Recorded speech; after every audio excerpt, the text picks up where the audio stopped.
Stock जो mid cap है उसमें देखिए तो लगातार यहाँ पे कंपनी की जो भी कर्जा था, जो भी डेब्ट था, वो लगातार यहाँ पे ड्रास्टिक बेस पे कम हो रहा है। देखो, जब भी डेब्ट कम होता है तो आने वाले दिनों में क्या होता है, इंटरेस्ट एक्सपेंस कम हो जाता है और फ्यूचर में कंपनी की प्रॉफिट बढ़ जाती है। और जैसे अर्निंग ग्रोथ होगी तो अल्टीमेटली वहां पे क्या होगा, शेयर की प्राइस में बढ़ोतरी देखने को मिल सकती है। तो तीनों मिड कैप स्टॉक है, लगातार वहां पे कर्जे कम हुए और उसकी शेयरहोल्डिंग पैटर्न भी देखे तो बढ़िया है। तो एटलीस्ट हमें अपने अड्डा पे रखना चाहिए। कोई बाय सेल रिकमेंडेशन नहीं, कंपनी क्या कामकाज कर रही है और तीनों स्टॉक की रिटर्न क्या हो, सब कुछ यहाँ पे डिस्कस करने वाले। तो फर्स्ट यहाँ पे देखें तो जो स्टॉक में है केपीआर मिल, स्टॉक की बात करें तो यहाँ पे स्टॉक 1000 में चल रहा है। 1395 इसका हाई, मींस के अभी 35% डाउन में है। Book value 146, intrinsic 294। इसकी आरओसी आरओई भी देखो 19.8%,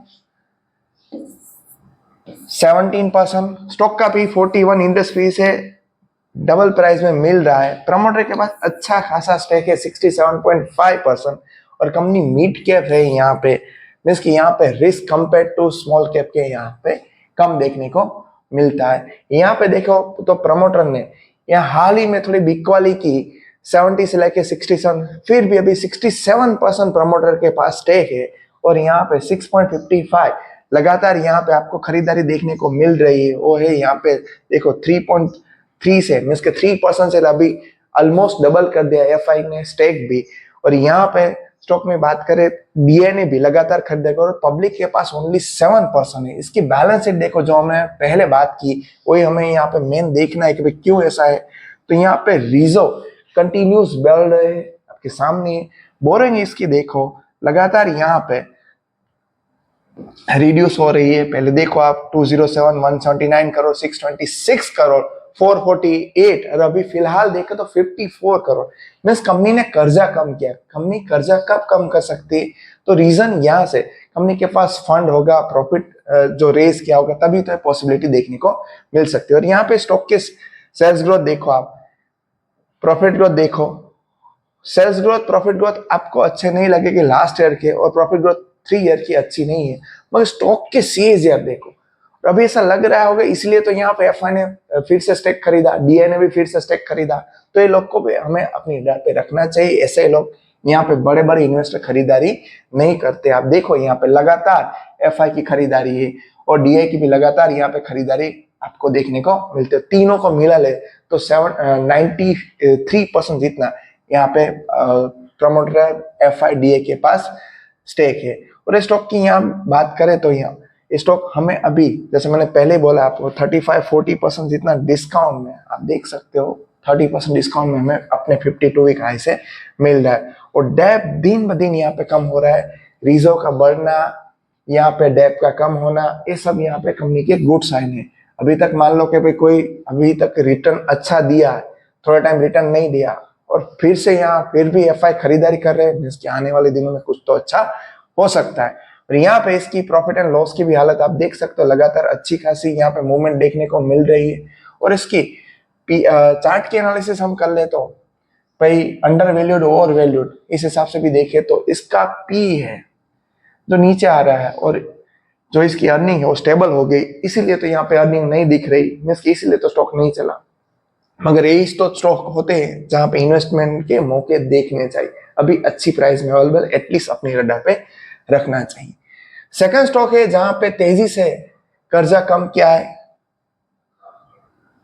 आपके सामने जी वर्नोवा टीएनडी। यहाँ पे भी आप देखो जो कर्जा पहले बोरोइंग जो यहाँ पे 180, 221, 153, 163, 219 अभी देखे तो डेप फ्री कंपनी हो गई। आप देखो लास्ट मार्च 25 की लॉन्ग टर्म बोरिंग हमें देखनी 0 है।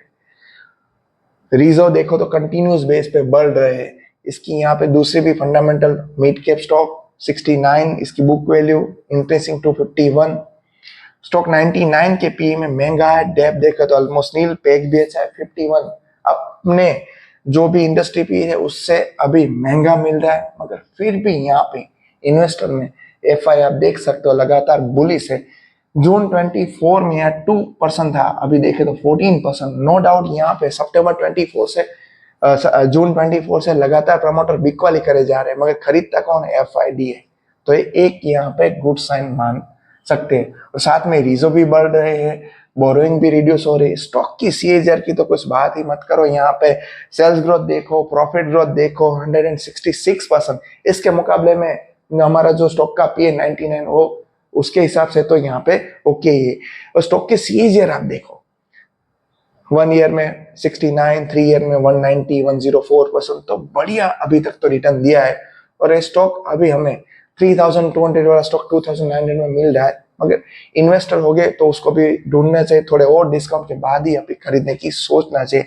ROC ROE सब कुछ बढ़िया है।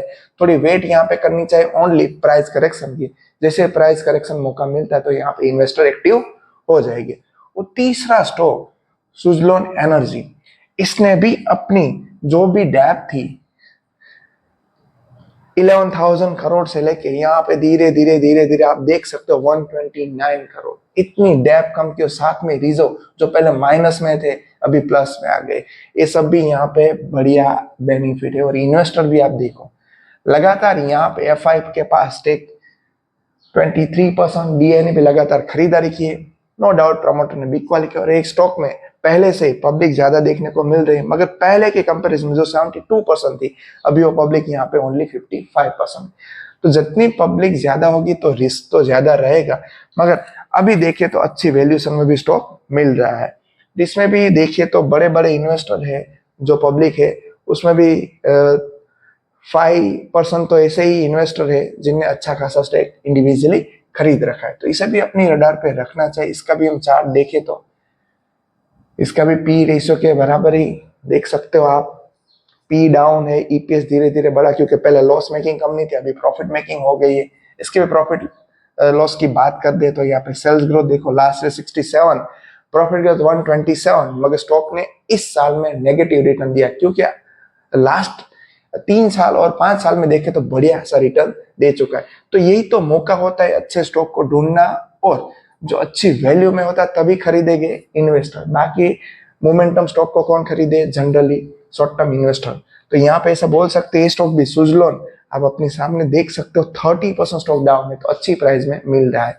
तो तीनों मिड कैप स्टॉक, हमारी कोई बाय सेल रिकमेंडेशन नहीं, और तीनों मिड कैप स्टॉक रिटर्न भी अच्छा दिया है और अभी अच्छी वैल्यूएशन में भी है। और थोड़ी कोई G1 में थोड़ी करेक्शन की वेट करनी चाहिए। बाकी तीनों स्टॉक अच्छे स्टॉक है, डेप कम कर रहे हैं और साथ में उसकी प्रॉफिट ग्रोथ भी अच्छी है। तो बस फ्रेंड, इस वीडियो में इतना है। कोई बाय सेल रिकमेंडेशन है। वीडियो इन्फॉर्मेटिव लगे तो हमारे चैनल को सब्सक्राइब करना मत भूलना। Thank you.